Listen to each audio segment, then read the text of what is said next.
Alhamdulillahi Rabbil Alamin. Wassalatu wassalamu ala ashrafil anbiya wal mursalin. Ashhadu an la ilaha illallah wahdahu la syarika lahul haqqul mubin. Wa ashhadu anna sayyidana Muhammadan abduhu wa rasuluhu rahmatan lil alamin. Allahumma salli wa sallim wa barik wa karrim ala sayyidina wa habibina wa syafi'ina wa maulana nabiyyina Muhammadin sallallahu alaihi wasallam wa ala alihi wa ashabihi ajmain. Begitu banyak para ulama, para kiai, para tuan-tuan guru, para ustadz, para ustazah yang hadir di kesempatan malam yang berkah ini. Kita doakan mudah-mudahan beliau-beliau semua, guru-guru kita, ajangan-ajangan kita dimuliakan Allah dunia sampai akhirat. Amin. Teristimewa kepada Sohibul Hajat Bapak Enda dan Ibu Yoyoh yang hari ini alhamdulillah mengkhitankan putranya Ananda Muhammad Yusuf Yohara. Mudah-mudahan Bapak Enda dan keluarga diberkahi Allah, bahagia hidupnya dunia akhirat, rumah tangganya dijaga, anak-anaknya soleh semua, amin ya rabbal alamin. Dan kepada semua yang hadir, ibu, bapak, anak-anak muda, para tamu undangan, saudara, kerabat, tetangga yang begitu memenuhi acara ini, mudah-mudahan kita kumpul lagi nanti di surga, amin. Pulang dari sini dosanya diampuni Allah, amin. Yang punya hutang, hutangnya lunas semua, mantap. Orang teja dosa diampunin, amin. Begitu utang lunas, amin. Berarti Bu Lurah ini yang hadir di sini dosa sama utang, banyakan utang. Alhamdulillah, ini banyak utang, alhamdulillah. Tenanaonnya daripada banyak dosa. Saya tidak begitu faham berbahasa Sunda. Kira-kira kalau saya pakai bahasa Jakarta, bahasa Indonesia, ngartos ente? Terang te? Alhamdulillah, benar terang. Nah, berarti sehat semua matanya ya. Terang hari ini kan ada lampu. Alhamdulillah, Ananda Muhammad Yusuf Yohara, dipanggilnya apa Pak Enda? Yusuf Yohara. Yohara itu artinya namanya? Hah? Marga, nama keluarga. Nah, Yohara gitunya. Ananda Yohara ini masih kecil. Umur berapa? 5 tahun. Belum balik, belum mukallaf, belum wajib sholat, belum wajib puasa, tapi cinta sama agama, cinta sama sunnah Nabi, cinta sama syariat Nabi Muhammad SAW. Sampai-sampai rela Yohara merasakan sakit, perih, pedih karena anunya dipotong. Dibuka kulupnya, sakit pasti. Betul gak Pak? Udah sunat semua Pak? Alhamdulillah pasti sakit. Apalagi dulu di zaman Nabi Ibrahim, beliau sunat itu pakai kampak. Serius. Jangan-jangan kampaknya dulu dalam bentuk batu. Itu kalau ngelihat orang-orang dulu, peradaban-peradaban lama yang mungkin belum ada pisau, tidak ada kampak seperti hari ini, itu batu ditajemin terus pakai itu sunatnya. Kebayang nggak umur 80 tahun? Alot Pak. Hayaya wae.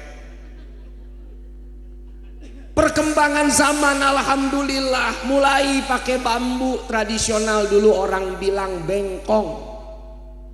Mulai pakai pisau, mulai pakai gunting di zaman saya, dan hari ini alhamdulillah sudah pakai laser. Pakai apa Pak? Laser betul? Dilas atau di laser? Oh pakai pisau tetap. Alhamdulillah.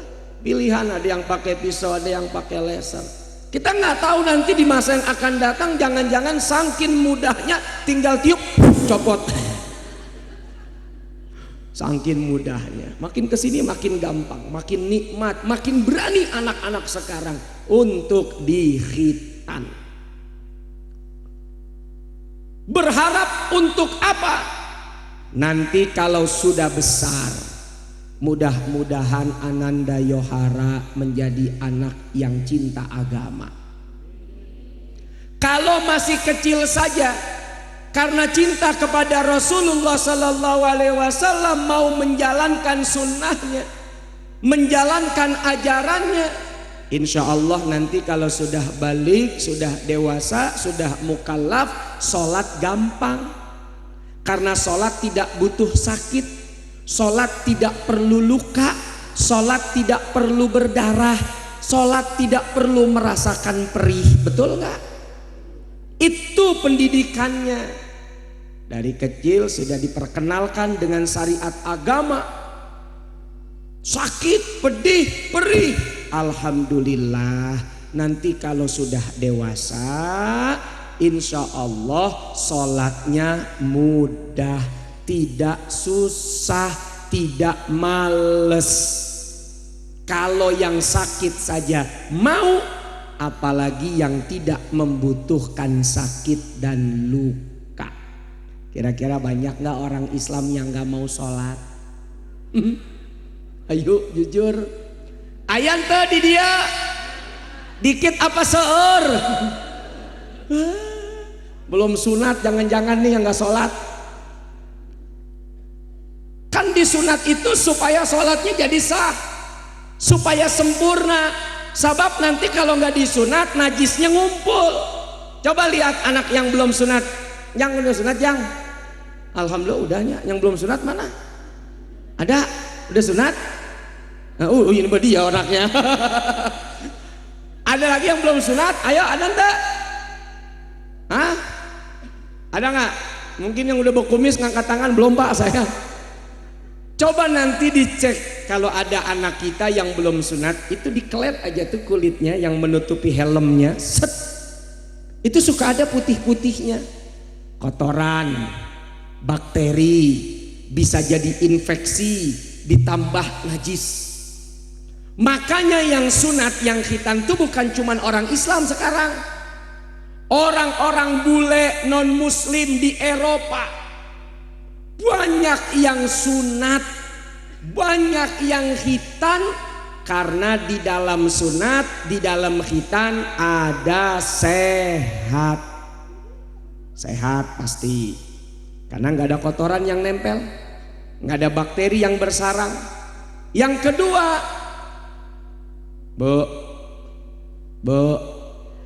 lebih nikmat. Begitu kata Nabi. Nikmat, nikmat. Itu yang paling menikmati ya ibu-ibu, bapak-bapak juga. Benar, serius. Ada satu perempuan dulu non muslim, kawin sama yang belum sunat. Satu waktu dia bercerai, dia nikah sama muslim, dia masuk Islam. Dia cerita tuh di mimbar-mimbarnya, saya merasakan lebih nikmat sama yang disunat daripada yang enggak. Begitu katanya. Ya kita nggak usah mau penasaran gitu ya. Cukup, oh ya udah, dia udah pernah ngalamin. Ternyata yang disunat rasanya lebih maknyos gitu. Bu kalau nggak percaya coba aja, ada pisang nggak di dalam pisang? Pisang itu makan udah dikupas sama makan belum dikupas, enak mana coba? Udahlah, panjang ceritanya itu mah. Itu salah satu nikmatnya. Alhamdulillah. Bapak Ibu hadirin hadirat yang saya cintai, begitu indahnya ajaran Rasul Sallallahu Alaihi Wasallam. Begitu indahnya apa yang diajarkan baginda Nabi besar Muhammad sallallahu alaihi wasallam. Dulu mungkin para sahabat belum tahu apa nikmat, apa manfaat, apa hikmah daripada dikhitan. Hari ini alhamdulillah kita semuanya mendapatkan ilmu di antara manfaat khitan. Bu, perempuan juga disunat, Bu, sunat nggak? Sunat nggak? Walaupun ikhtilaf kalau perempuan, ada yang mewajibkan, ada yang mensunahkan, gitu. Tapi mulialah kalau perempuan disunat. Untuk apa? Supaya libidonya lebih apa namanya ya? Seimbang. Ibu tahu libido nggak? Tuh perempuan kalau nggak disunat bawaannya pengen nerekam laki mulu. Terlalu dibeset, kayak sunat Fir'aun di Afrika, nggak punya syahwat itu perempuan. Ini yang dilarang sama PBB. Jadi kalau ibu dengar, oh kalau perempuan ada yang dilarang sunat oleh Dewan Kesehatan PBB, Dewan Kesehatan Dunia, itu sunat Fir'aun namanya. Sampai menghilangkan syahwat si perempuan. Tapi kalau sunatnya orang Islam, khitan bagi perempuan cukup sedikit saja ditoreh, cek, gitu. Biar nggak terlalu ganas, bawaannya nyeruduk dulu, bahaya itu. Perempuan tuh syahwatnya lebih banyak loh, serius. Satu yang bikin dia menjaga, malunya lebih besar.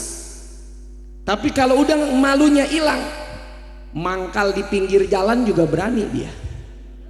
Serius, lu nggak pernah ngeliat kan cowok begini, hai. Tapi perempuan begitu malunya hilang, kadia atau karena syahwatnya lebih tinggi, malunya besar. Begitu kehilangan malu, jatuhlah serendah-rendahnya.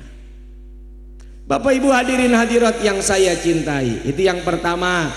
Yang kedua tadi diajarkan oleh Nabi lewat sunnah khitan ini, lewat ajaran sunat ini, supaya terbangun rasa cinta kepada syariatnya Allah, kepada syariatnya Nabi Muhammad sallallahu alaihi wasallam. Zakat dibayar, kira-kira kita bayar zakat enggak? Coba tanya sama ulama, sama kiai. Zakat pertanian, zakat perkebunan. Bentar lagi kita mau Idul Fitri, sebelumnya kita lewati nanti Ramadan. Ada zakat apa? Fitrah. Berapa banyak orang yang nggak mau bayar zakat? Padahal nggak perlu merasakan sakit, perih, berdarah, luka. Kalau si Yohara, ya Yohara betul. Dan kita semua yang sudah disunat rela kehilangan sesuatu dari bagian tubuh kita tanpa berharap kembali lagi, nggak mungkin kan disimpan atau diawetkan atau nanti berpikir kalau sudah besar disambung lagi, nggak mungkin kan? Hilang ya sudah hilang. Kita rela kok. Masa untuk sedekah dengan harta, zakat dengan harta, yang hari ini dikeluarkan besok masih bisa nyari lagi, yang hari ini kita keluarkan besok masih diganti oleh Allah, yang hari ini kita keluarkan besok masih bisa didapat lagi. Terus kita jadi orang pelit, nggak mau ngeluarin zakat. Zakat setahun sekali, zakat fitrah beras berapa liter? 3,5 liter. 1 liter berapa duit? 7.000. Anggaplah 10.000 nya, berarti kan berapa tuh? 35.000. Murah apa mahal? Murah apa mahal? Banyak loh yang bilang mahal. Waduh kemahalan nih masjid, zakat sampai ngeluarin 35.000. Lah saya mah nyari masjid yang lain aja, siapa tahu diskon jadi 20.000 gitu. Padahal setahun sekali, coba setahun sekali ngeluarin zakat 35.000 kalau diuangkan. Beli beras yang bagus 10.000 coba per liter. Allah Karim, lebih mahal kuota internet. Buat upload, buat download, buat update status sehari berapa duit? Ayo, ada sehari 5.000? Lebih. Berarti kalau 5.000 kali 1 bulan 150.000 nya, betul? Kali 1 tahun berapa tuh? 1.800.000 rupiah hanya untuk beli kuota. Nggak ngitung kita. Makanya kuota itu sekarang ujian. Kalau dulu cuma 3, harta, tahta, wanita. Sekarang tambahin kuota. Oh galau orang kalau nggak ada kuota, kalau habis, apalagi di sini, masya Allah susah banget sinyalnya. Orang sini kalau beli handphone beli antena juga kali ya. Pakai apa sih kartunya? Ada yang bagus di sini? Oh alhamdulillah, masya Allah. 1.800.000 untuk kuota internet, berani dia bayar. 35.000 untuk Allah, pelit. Nah kita berharap Yohara nanti kalau sudah besar, uangnya banyak, hartanya banyak, dia menjadi orang yang dermawan. Zakatnya dibayarkan, sedekahnya dibayarkan. Itu yang dimau dari apa yang hari ini pendidikan, khitan, sunat yang dilaksanakan oleh Ananda Muhammad Yusuf Yohara. Betul nggak? Iya. Kalau yang hilang dari bagian tubuh saja kita nggak pernah cari, nggak pernah hitung, dan tidak pernah berharap kembali lagi untuk terpasang di tempatnya. Apalagi cuman sekedar harta. Hari ini kita berikan, besok masih bisa dicari. Hari ini kita berikan ke Allah, diganti lagi berlipat ganda. Sekarang hitung-hitungan, ayo Bu, masih hidup? Alhamdulillah. Ibu-ibu kalau dikasih uang 2 miliar mau nggak? Masya Allah, saya juga mau Bu. Tapi kebanyakan ya Pak ya. Nggak apa-apa, mimpi itu yang banyak. Jadi kalaupun kurang dikit nanti jatuhnya. 2 miliar tuh banyak apa sedikit?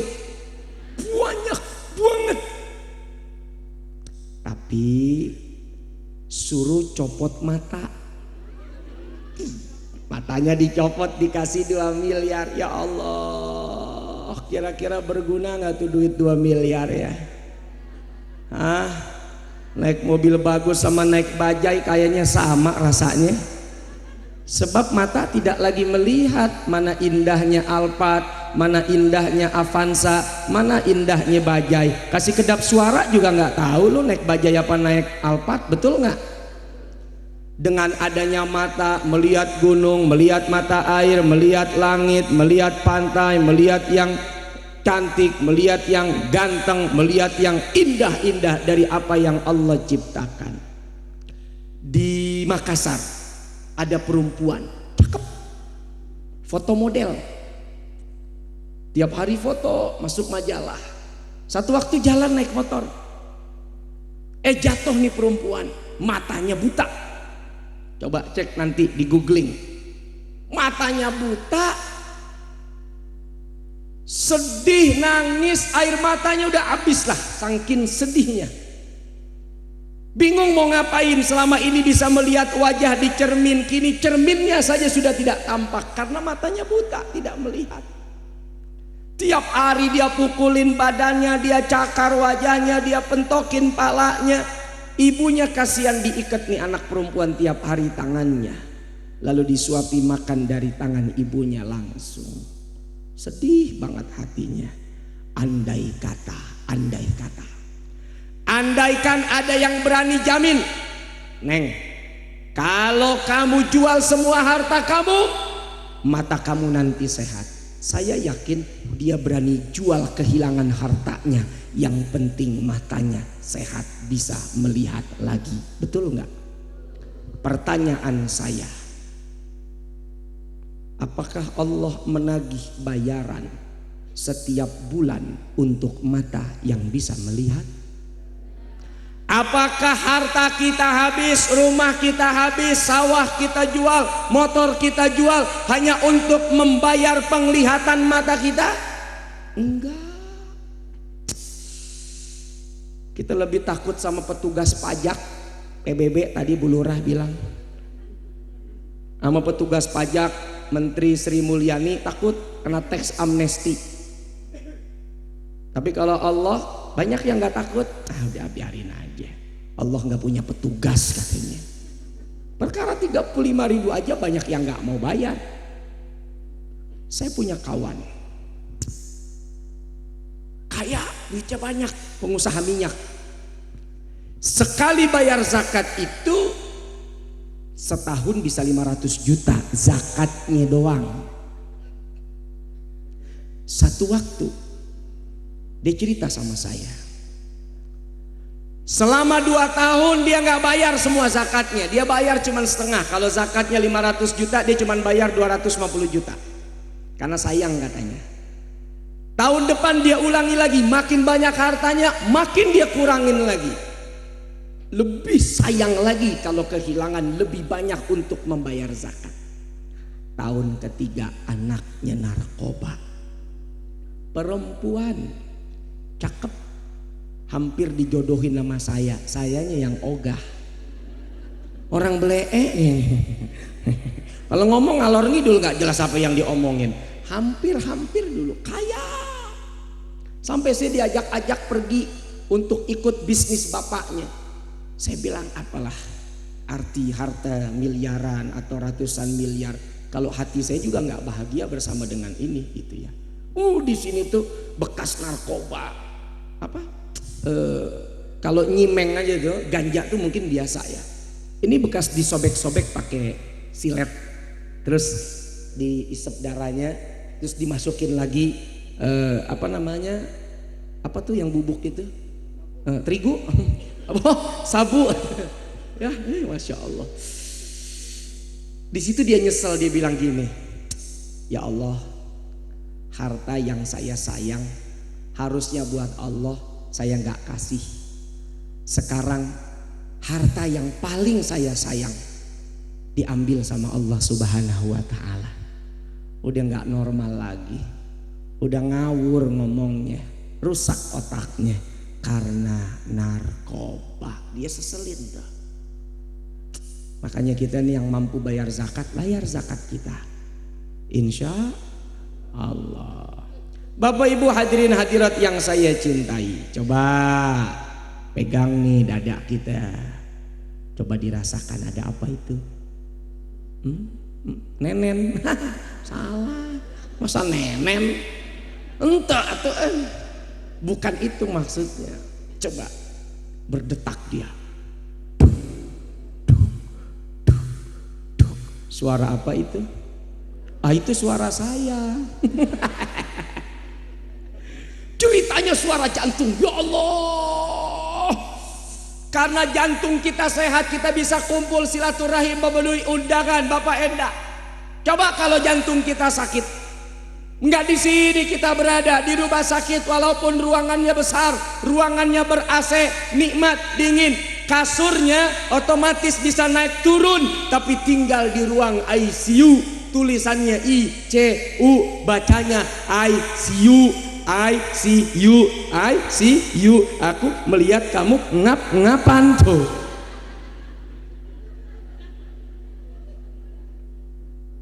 Allah nggak minta tuh pajak jantung kita. Allah nggak minta tuh pajak penglihatan kepada kita. Padahal kalau disuruh bayar, wa in ta'uddu ni'matallah la tuhsuha. Jangankan ngebayar, menghitung aja nggak sanggup. Orang berani bayar karena sanggup ngitung. Boro-boro mau bayar, ngitung aja nggak mampu kita. Atas nikmat Allah Subhanahu wa Ta'ala. Hidupnya tergantung selang dan oksigen. dalam bentuk tabung, masuk ke hidung selangnya. Begitu diinjek, kenapa Pak? Selangnya lu injek goblok. Coba yang hadir di sini ada nggak yang bawa tabung? Ada yang bawa selang di hidung? Ya Allah, nikmat, nikmat. Nah kita berharap yang di khitan, kita yang sudah di khitan mampu mengelola harta dengan sebaik-baiknya untuk Allah, untuk agama, insya Allah. Buang angin, naon eta namina di dia? Hitut, hitutnya di Jakarta kentut, di Medan kentut. Wah, nikmat nggak? Nikmat buat ibu, musibah buat sebelah. Satu-satunya nikmat yang nggak pernah sayang kita bagi rasanya cuman kentut. Punya makanan ngumpet, punya uang ngumpet, nggak mau bagi. Begitu kentut nikmat, itu boleh dibagi. Tapi ini aja banyak yang pelit kadang-kadang loh. Kentut pelit ya. Begitu kentut, wah diambil sendiri, dia cium sendiri. Wah. Ada tuh yang begitu, ada orang pakai ngomong lagi bau juga, lu goblok aja. Mana dia kentut wangi, ya bau lah. Orang pelit nih, sampai kentutnya dia nggak bagi sama orang lain, buat dia sendiri, saudara. Masya Allah. Kalau betul kentut itu nikmat, harusnya ngucap alhamdulillah, iya dong, betul nggak? Coba tanya dokter ke rumah sakit deh, berapa biaya kentut kalau nggak bisa disedot sama dokter? Itu bisa 5 juta sekali sedot angin, 5 juta. Yang murah tuh tambah angin 2.000. Serius beneran, lu datang aja ke Silai pakai kompresor ditambahin 2.000 lu sedot angin lu 5 juta tuh di rumah sakit. Nggak semua rumah sakit bisa ngeluarin angin. Sehari kita kentut berapa kali coba? Ngitungin nggak Bu? Sekali-sekali dihitung Bu, biar tahu kita terima kasih sama Allah. Kalau 10 kali saja, wow, kali 5 juta, berarti kan sehari 50 juta biaya operasional kentut kita. Kali sebulan 1,5 miliar, itu baru suaminya, belum bininya, mana bengkak begitu lagi, belum anaknya. Bertiga saja kali 1,5 miliar sudah 4,5 miliar. Duit dari mana kalau Allah suruh bayar biaya kentut kita? Ayo, kepikiran nggak? Sholat males, puasa enggak, zakat ogah, haji enggak berangkat, umroh enggak jalan, sedekah pelit. Begitu banyak nikmat karunia dari Allah Subhanahu wa ta'ala. Disunat udah, diajarkan berkorban sudah, diajarkan merasakan sakit dan perih sudah sejak kecil. Berharap begitu besar, gampang dia ngerjain rukun Islam yang 5 setidak-tidaknya, insya Allah. Bapak Ibu hadirin hadirat yang saya cintai, lanjut apa cukup? Sampai jam berapa nih? Sampai jam 2. Wah, Ibu belum pernah ngelihat Ustadz mati di panggung. Kemarin kan ada qori, Masya Allah, meninggal di panggung. Nggak bisa tuh mesen begitu, nggak bisa. Malaikat kata kalau saya lagi ngaji matiin ya. Enggak. Aduh, itu udah pilihan banget deh. Mudah-mudahan wafat kita nanti husnul khotimah. Udah itu insya Allah jaminan tuh, min ahlil jannah. Orang lagi ngaji, datang ke pengajian, meninggal pulang pengajian, insya Allah husnul khotimah. Mau nggak husnul khotimah? Nah saya doain dia pulang dari sini. Nggak mau juga ya, Masya Allah.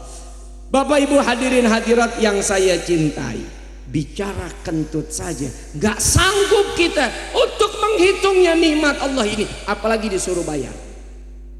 Kentut itu ada 3 modelnya tahu, serius beneran. Yang pertama kentut poliponik, ada suaranya tapi urusan selesai. Dut, aduh hampuranya.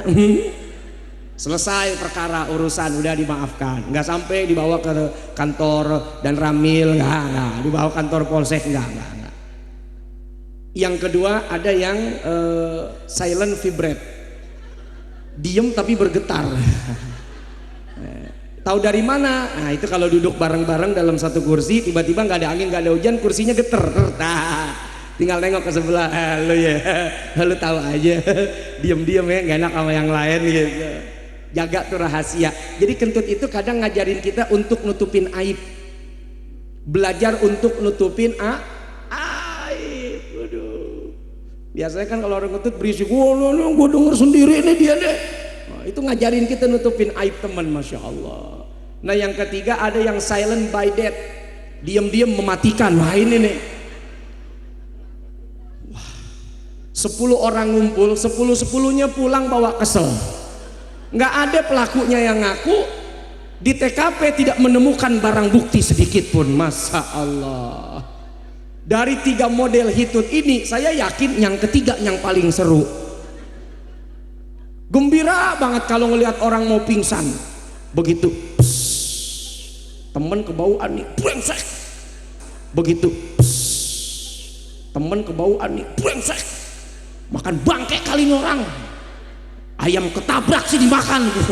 Marah-marah nih sebelah kita nih. Dalam hati kita, mampus lo. Lo makan tuh ampas pisang goreng gua gitu. Lupa kita. Ada Allah yang mengizinkan nikmat ini keluar. Allah karim. Betul apa betul? Bapak Ibu hadirin hadirat yang saya cintai, itu kedua. Dengan hikmah hitan, cinta sama Nabi, cinta sama syariat Nabi, menjadi lebih mudah dan gampang untuk melaksanakan apa yang Allah dan Nabi ajarkan. 3, menandakan rasa sayang dan cinta kepada anak. Bikin acara begini nih bukan nggak pakai biaya, Pak Endak ya. Panggungnya, tendanya, makannya, sewa kursinya, sound systemnya, kembang-kembangnya, sayanya nggak usah ditanya. Waduh, berapa biayanya kita nggak tahu. Kenapa Pak Endak mau ngerjain, mau membuat acara seperti ini? Karena dia cinta sama anaknya. Dulu saya ingat banget bagaimana waktu saya di Khitan. Bapak saya nggak punya uang, boro-boro bikin kayak beginian, tenda aja nggak sanggup nyewanya, pakai terpal orang dagang yang warna biru tuh, ditarik-tarik pakai tali rapia. Nggak ada duit. Bikin acara selamatan ala kadarnya, bikin hiburan nggak ada biaya. Ngundang apa dulu waktu saya disunat? Topeng monyet. Serius beneran. Topeng monyet, Sarimin pergi ke pasar, Sarimin jalan-jalan, Sarimin naik motor, habis itu monyetnya bawa ember mintain duit sama yang nonton. Patungan bayarnya sama yang nonton. Coba. Saya yakin ketidaksanggupan ayah saya saat itu, lalu hanya membuat acara ala kadarnya dengan tenda terpal, di hatinya ada cinta dan sayang kepada saya. Apalagi sekarang ada kamera, nanti di DVD-kan. Yohara kalau udah besar dia lihat bagaimana kondisi keadaan orang datang untuk mendoakan Ananda Muhammad Yusuf Yohara. Timbul di hatinya rasa cinta kepada ayah dan ibunya yang sudah berjuang untuk menyenangkan hatinya, membuat acara walimah seperti ini. Karena sekarang ini banyak anak durhaka. Kalau durhaka bukannya masih mending ya, tapi sekarang ini tingkatannya udah naik lagi. Durjana. Durhaka itu tingkatannya fala taqul lahuma uff wala tanharhuma. Dikasih tahu marah, diingetin ngambek, disuruh ogah, itu durhaka. Tapi kalau durjana, bukan Kang Jana ini mah ya, durjana, berani menyakiti ibunya dengan fisiknya. Ibu dipukul, ayah ditonjok, bahkan sampai ada anak yang tega membunuh kedua orang tuanya. Ini bukan hoax, ini bukan cerita bohong. Saudara boleh searching, googling kasus-kasus pembunuhan anak kepada ayah ibu kandungnya. Kenapa ini terjadi? Jangan salahin anaknya dulu, emang orang tuanya nggak sayang kali. Makanya lihat doa anak kepada orang tua. Rabbi ghfirli wali walidayya warhamhuma kama rabbayani shaghira. Ya Allah, ampuni dosaku dan dosa ayah ibuku, sayangi mereka sebagaimana, lihat, sebagaimana mereka menyayangiku di waktu kecil. Jadi kalau kepengen tuanya ibu dan bapak disayang anak, sayangi anak-anak kita sejak kecil. Itu doanya. Jangan mimpi bakal disayang dan dicinta oleh anak kalau kita sendiri pun tidak pernah menyayangi dan mencintainya. Dengan cara apa menyayangi mencintai anak?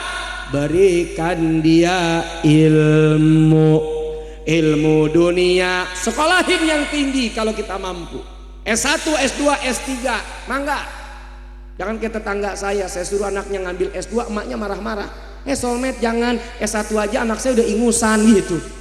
Apalagi S2, aduh ini gagal paham maknya. Bukan es mambo atau bu, ini strata pendidikan. Mangga mau jadi dokter, insinyur, bupati, wali kota, lurah, camat, tentara, polisi, presiden sekalipun, silahkan ambil itu bagian duniamu. Mau jadi pengusaha, mangga, nggak ada yang larang. Tapi ingat, pada akhirnya kita semua akan mati meninggal dunia, termasuk anak kita. Ditanya bukan sekolahnya dikubur, ditanya bukan pangkat jabatan, ditanya bukan gelar, tapi yang ditanya man rabbuka. Waduh, yang nanya malaikat lagi nih.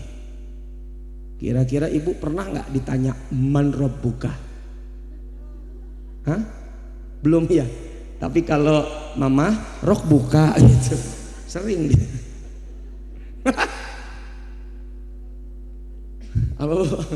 Ulah serius-serius kayak nonton kuis saja, tegang-tegang bener. Saudara-saudara hadirin ibu bapak yang saya cintai, jadi yang ketiga bikin walimah khitan seperti ini menandakan sayang dan cintanya orang tua kepada anak, supaya dikenang nanti kalau sudah besar anaknya akan sayang dan cinta kepada ayah dan ibunya, insya Allah. Pak, bisa nggak doain anak? Doain, ayo doain. Kalau anak doain orang tua, insya Allah deh. Sekarang orang tua doain anak, biasa tuh. Ayo ikutin saya nya, mau nggak? Allahumma inni a'udzubika minal khubusi. Hah? Doa naon eta? Oh, modal. Ayah wae. Itu doa masuk WC. Kenapa diikutin? Orang tuh kalau diajak tanya dulu mau kemana soulmate gitu. Ini diajak ikutin saya ya. Ya. Lu main ikut-ikut aja, orang saya mau ke WC ngikut. Ayo Rabbana. Terus. Ayo atuh Rabbana. Lanjut. Atina, Rabbana atina mah biar kredit kerudung ibu lunas. Rabbana hablana min azwajina wa dzurriyyatina qurrata a'yun waj'alna lil muttaqina imama. Amin ya rabbal alamin. Nggak gampang ibu bapak punya anak itu, tidak gampang, tidak semudah teori. Oh gampang soulmate, udah masuk kamar matiin lampu jadi gitu. Itu teorinya. Buktinya banyak kok orang yang sudah menikah 15 tahun, 20 tahun, 5 tahun belum juga dapat anak, ya enggak? Coba di sini di Desa Teja, ada enggak yang belum dapat anak? Mana? Ayo ngacung. Biar didoain banyak ulama nih. Saya dulu waktu saya belum dapat anak tuh hampir 1,5 tahun. Sedih, nangis. Anak cuman 1, emak bapak saya pasti pengen punya cucu. Pengen kawin lagi, takut ketahuan saya. Saya minta doa sama orang yang saya temuin, hate tukang beca, hate kuli bangunan, sekalipun kuli bangunan, saya kalau ketemu doain saya ya Pak, mudah-mudahan saya punya anak. Kita nggak pernah tahu doa siapa yang mustajab, kita nggak pernah tahu doa siapa yang didengar dan diberikan oleh Allah Subhanahu Wa Taala jawabannya. Nah mumpung banyak ulama, banyak orang-orang soleh, ini kan insya Allah nih bangun malam semua nih ibu-ibu di sini. Ya Bu, bangun malam nggak Bu? Bipis. Ayo, ada nggak yang belum dapat anak? Mana? Berapa tahun? Mana? Ibu yang mana? Ibu berapa tahun? 7 tahun belum dapat anak. Masih ada suaminya? Tuh, ikhtiar, usaha, jangan ditanya. Apalagi di sini musim dingin. Tapi 7 tahun belum dapat anak ya Teteh. Kita doain mudah-mudahan Allah kasih anak di rahimnya. Ada lagi yang lebih dari 7 tahun? Enggak ya? Masya Allah. Coba tanya kerinduan, kepengen. Aduh, nangis sudah diumpetin deh sedihnya. Inul Daratista, duitnya banyak, 13 tahun gak dapat anak tuh si kumis pusing juga kumis. Pak Adam pusing. Serius. Ikut program bayi tabung. Berapa coba harga tabung di Teja? Wah 20.000. Mah tabung gas. Belum lahir anaknya meledak duluan. Wow. Masa anak ditaruh tabung gas?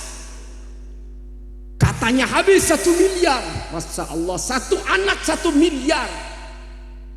Berarti kalau di sini yang punya 2 anak, Pak Enda udah 2 miliar loh. Kalau punya anak 5 miliar Allah udah kasih. Kalau punya anak 7 miliar Allah sudah kasih. Makanya orang sini kalau nggak punya uang jangan pusing, jual anaknya. Ulah. Saya cuma mau tanya, kenapa saya suruh jaga ini anak kita? Kita suruh sayang anak-anak kita. Rumah, kita cinta sama rumah. Tapi begitu uang nggak ada, rumah bisa digadai suratnya. Emas, mobil, motor, gak ada uang, jual. Tapi anak, siapa yang jual anak? Siapa yang gadein anak? Pegadaian juga ogah kali anaknya gemuk begitu, makan bisa 4 kali nambah. Begitu sayang dan cintanya kita kepada anak. Ini harta yang akan nyelamatin kita dunia sampai akhirat. Serius. Di dunia kalau kita udah tua, sama siapa kita mau main? Teman main kita tua juga kok. Hari ini kita ke mall bareng, ke pasar bareng, kondangan bareng. Begitu kita tua udah gak sanggup lagi, emang dia masih kuat? Sama, tua juga. Siapa yang nemenin kita, yang jagain kita? Ya anak di dunia, di akhirat. Mudah-mudahan Allah Subhanahu Wa Taala dengan asbab anak yang saleh dan salehah, kita masuk surga bareng-bareng.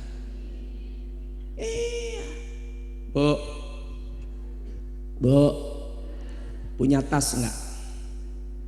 Serius nggak punya tas? Enggak, saya nggak minta sedekah lo, enak aja lo. Gue cuma nanya punya tas nggak? Tas berapa duit harganya? Coba di sini kalau beli. 5.000 mah tas kresek jang. Masa ada tas 5.000? 200.000. Terus berapa lagi? Ada yang lebih murah atau lebih mahal?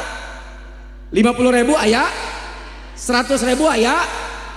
Alhamdulillah, nikmatin, syukurin. Di Jakarta walaupun ada tas Pak Kiai, harganya Masya Allah. Sekali-sekali ntar kalau ke Jakarta main ke Mall Pacific Place, samping Polda Metro Jaya. Wih, barangnya mahal semua. Ada tas mereknya Hermes, tulisannya Hermes. Dari kulit buaya putih, kecil tasnya, harganya 2,2 miliar. Ih, Dari kulit buaya putih. Dulu kita kalau ada buaya putih kabur, buaya setan. Sekarang dicari tuh buaya, diambil kulitnya, dijadiin tas 2 miliar. Silahkan cek harganya. Yang bekasnya aja masih laku, apalagi yang baru. Pertanyaan saya, itu yang punya tas kalau meninggal dunia ikut gak tasnya masuk? Ikut gak sampai di akhirat? Yang 2 miliar aja gak ikut, gimana yang 20 ribu? Lebih gak ikut.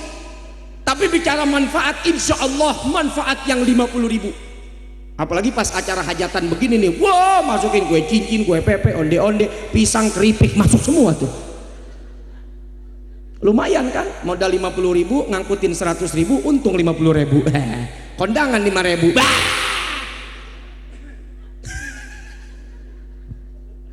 Atau yang punya hajat rugi gua nih. Nggak ada cerita untung rugi. Syukur kepada Allah Subhanahu wa ta'ala. Jam tangan, widih, merek Richard Mille di mall yang sama, harganya 8,6 miliar. Padahal dicabut baterainya mati juga tuh jarum. Sama kayak jam pasar malam yang 50 ribu, cuman untuk melihat waktu, tidak untuk mengatur waktu. Diputer jarumnya tidak pindah matahari, tidak bergeser bulan, tidak bisa pindah ke masa depan, tidak bisa balik ke masa lalu. Tapi orang berani bayar sesuatu yang ada di dunia ini 8,6 miliar. Kalau yang punya jam mati meninggal dunia, ikut nggak jamnya masuk ke dalam kubur? Ikut nggak sampai ke akhirat? Tidak. Itu harta dunia. Nggak usah dipikirin orang beli jam 8 miliar. Bayangin aja kalau dibeliin cilok, masya Allah, kerendam nih tablik akbar sama cilok. Kalau cilok satunya 1.000, dibeliin 8 miliar, itu berarti 8 juta cilok. Tukang cilok udah mati kali itu, tangannya sengkle. Coba aja iseng, bang beli cilok berapa deh, 8 miliar. Masuk ke koran, tablik akbar Ustadz Solmed, kerendam cilok, jamaahnya tenggelam, Ustadz yang ngambang. Itu dunia tuh, rumah, mobil, harta yang kita punya nggak ikut, tapi anak, masya Allah, dia akan menjadi penyelamat dan dia akan menjadi penuntut. Bagus ibadah kita, rusak amanah anak yang Allah titipkan, nggak akan selamat kita di akhirat. Masuk kita ke neraka mempertanggungjawabkan titipan yang Allah titipkan. Allah titip bagus. Kullu mauludin yulalu alal fitrah. Kutitipkan itu anak kepada kamu dalam keadaan suci, bersih, cakep, murni. Kenapa sampai ke akhirat belepotan nih? Belepotan dosa, nggak sholat, nggak puasa, nggak zakat, anaknya protes. Saya belepotan begini karena emak bapak saya yang belepotin. Nggak ngajar saya agama, nggak ngedidik saya ngaji, nggak pernah naruh saya ke pesantren, nggak pernah nyuruh saya belajar sama ulama, sama kiai. Habis kita ditanya oleh Allah Subhanahu wa ta'ala. Di tengah jutaan orang menadah ingin punya anak, sementara kita yang diberikan tidak berterima kasih kepada Allah Subhanahu wa ta'ala. Nah, itu yang ketiga, hikmah walimatul khitan akan menasehati sang anak kalau nanti sudah besar, menandakan sayang dan cintanya orang tua kepada anaknya. Alhamdulillah. Bapak Ibu hadirin hadirat yang saya cintai, yang terakhir, pada akhirnya kita semua akan pergi meninggalkan dunia ini. Betul nggak? Betul nggak? Mau nggak kumpul kita nanti di surga bersama dengan Nabi, bersama dengan keluarga, bersama dengan anak, istri dan suami? Mau bu? Nggak bosan ngumpul sama dia lagi? Nggak bosan? Alhamdulillah. Banyak ibadah dengan cara nginget mati. Inget mati. Orang kalau inget mati ibadahnya bagus, dosanya berkurang insya Allah. Coba aja kalau misalnya malaikat datang jam 7 malam ngasih tahu, Rodiah, nanti kamu jam 8 malam meninggal loh. Kira-kira si Rodiah masih ngayap nggak ke mall? Mumpung ada waktu sejam saya mau nge-mall dulu. Enggak, langsung sholat, istighfar, minta ampun, datang silaturahim, minta maaf ke tetangga, minta maaf ke teman-teman. Tuh ingat mati, jauhin dari dosa, deket sama ibadah. Ada resep yang paling gampang supaya kita ingat mati. Mau tahu? Mulai besok beli kain kafan. Serius beneran. Kain kafan, tahu kan kain kafan? Kafan-kafan nanti makainya. Beli aja, murah kok. Saking murahnya di mall nggak ada yang jual. Boleh tanya deh, Pak beli kain kafan ada nggak? Wah, saking murahnya nggak semua orang punya. Kenapa? Nggak mau, barang murah. Lebih mahal seragam ibu-ibu 4 bulan belum lunas-lunas tuh kredit. Betul nggak?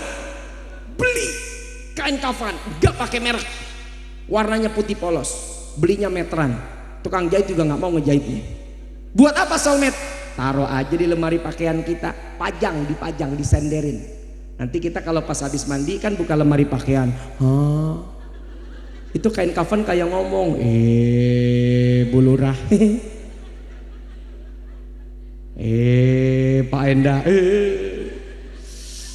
nanti kalau meninggal yang mandiin tetanggamu, yang nyolatin tetanggamu, yang apalagi mengkafankan tetanggamu, yang bawa kamu ke kubur tetanggamu, yang nguburin juga tetanggamu. Nggak mungkin kan Bu Lurah mandi sendiri, ngafanin sendiri, nyolatin sendiri, berangkat sendiri, terus nguburin sendiri. Nggak mungkin. Betul nggak? Baik-baik hidup sama orang, banyak-banyak beramal soleh dan beribadah. Itu kain kafan kayak ngobrol sama kita yang punya. Istri saya tahun lalu ulang tahun, saya kasih dia kain kafan. Nangis 3 hari hampir gak berhenti. Takut sama mati. Berpikir kalau nanti saya mati bagaimana. Akhirnya dia ngomong, baby. Serius manggilnya baby loh dia. Sama saya. Emang ibu manggil suaminya apa? Abah? Baba? Baby. Itu kalau saya kasih duit. Kalau enggak babi. Horoy, bercanda. Baby, kalau nanti aku meninggal dunia tolong ikhlaskan, tolong ridhoi aku selama ini menjadi istrimu. Kalau ada salah, ada khilaf, saya bilang iya sayang, aku ikhlas, aku ridho. Dalam hati nih, jangankan nanti, sekarang mati juga ikhlas. Itu di hati, nggak diomongin, enggak. Saya mau tanya sama bapak, Pak, kalau istrinya mati malam hari ini meninggal dunia, bapak ikhlas nggak? Ada yang nyaut, ini bagus tuh mau kawin lagi. Ya harus ikhlas Pak, kalau nggak kesian atau istrinya udah melayani, sudah capek, sudah lelah melahirkan, gara-gara suaminya nggak ridho malah nggak masuk surga. Ayo saya tanya, ikhlas nggak Pak? Sambil ngelirik di sebelahnya, gimana mah? Jawabnya ikhlas nggak nih? Sambil dicumi. Walah, udah minggu depan kawin lagi, belum juga mati bininya. Ingat mati, berangkat saya ke Sumedang, 2 minggu di Sumedang. Takut saya pulangnya lama, istri saya nge-WA, WhatsApp, dia tulis, baby, kalau nanti aku mati lebih dulu, kamu silahkan cari istri yang cantik, yang solihah, yang pinter ngaji, yang bisa ngajarin sultan ngaji, supaya ngedoain aku, nanti kita kumpul bareng-bareng di surga. Saya tulis amin, iya sayang, dalam hati saya, kenapa nungguin mati ya? Itu kan niat bagus. Saya ngerasa sedang di PHP, dikasih harapan palsu. Coba kepikiran nggak kalau istri saya mati umur 78 tahun, saya umur 80 tahun masih hidup, perempuan mana yang mau sama 80 tahun coba? Perawan cakep lagi disuruh mau sama yang 80 tahun, belum tentu maunya. Betul nggak? Ingat mati, beli kain kafan, nikmat. Kedua, untuk apa? Sekali-sekali dipakai buat selfie Bu. Serius, nggak apa-apa. Iseng deh pakai, taruh di profil picture BB, WA, Facebook, coba iseng. Oke, kalau gini kan cantik-cantik, pakai jilbab warna-warni, bajunya juga kembang-kembang, keren-keren, pakai eyeshadow, blush on, pakai lipstick, bedak pipa, paralon, semua dipakein. Oh Revlon keren, paralon. Wah bagus-bagus, cantik-cantik, ganteng-ganteng, cakep-cakep. Nah kalau udah beli kain kafan sekali-sekali dibungkus sendiri, taruh pocong-pocongannya di atas, lu taruh bedak kerosin di muka nonyong putih, habis itu lu taruhin kapas di hidung, foto deh, cepret sambil senyum. Yang kedua foto lagi, jebret kayak orang kegencet, cuci fotonya, pajang di kamar masing-masing. Berani nggak? Takut ya malam-malam ntar begini. Lo kalau ibu bapak meninggal dunia kan nggak ngelihat foto terakhir pakai kain kafan, ngelihat gak? Nah mumpung masih hidup foto, biar tahu bentuknya kayak apa tuh. Cuman segitu doang. Barang dunia yang ikut tuh cuman selembar kain kafan, itu aja kok. Gara-gara dunia kita nggak ngeluarin zakat, kita pelit nggak mau sedekah, kemudian kita nggak mau sholat. Kenapa? Takut nanti pas lagi sholat ada orang beli bakso. Udahlah saya nggak jadi sholat, takut langganan nanti pergi. Kenapa jadi begini ngurusin dunia? Sementara yang dibawa cuman selembar kain kafan, betul nggak? Alhamdulillah.